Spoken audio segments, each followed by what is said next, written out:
Good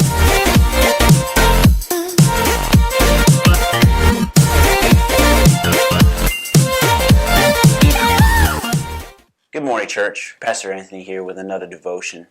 I wanted to talk to you guys today about God's presence being a prerequisite to His promise. When I went to school, college, when I was going to college in Tennessee, I had to take a certain amount of courses so that I can get my degree. And something I learned very early on was that there are a lot of prerequisites when it comes to the courses that you need to choose so that you can get the desired degree. When I first got there, I didn't really know what a prerequisite was, but I soon found out that what it meant was it was a course that I needed to take in order to take a furthering course, something that I needed down the road. I couldn't take 201 unless I had already taken 101. And so today I want to talk to you guys just a little bit about how God's presence is a prerequisite to His promise. We're going to read today in Exodus chapter 33, starting in verse number 12.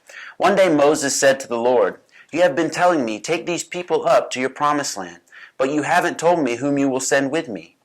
I know you by name, and I look favorably on you, is what you have always told me.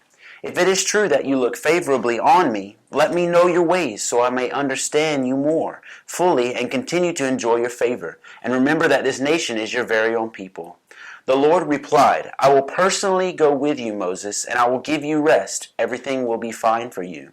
Then Moses said, and this is the key here, "If you don't personally go with us, don't make us leave this place. For no one would see that you look favorably upon me, and it would not go well with us in this new land." So what Moses is saying is that he put so much priority on the presence of God in his life that he would rather stay in the desert with His presence than move forward to the promised land without it.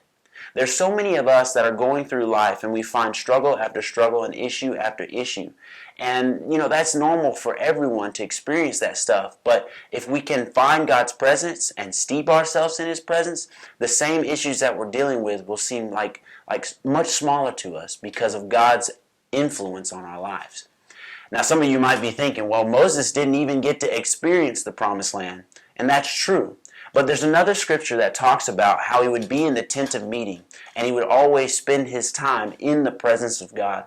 But there was someone who would follow him. His name was Joshua, son of Nun. The scripture says that when Moses would finish meeting God in the tent of meeting, that Joshua would stay behind and bask in God's presence even more.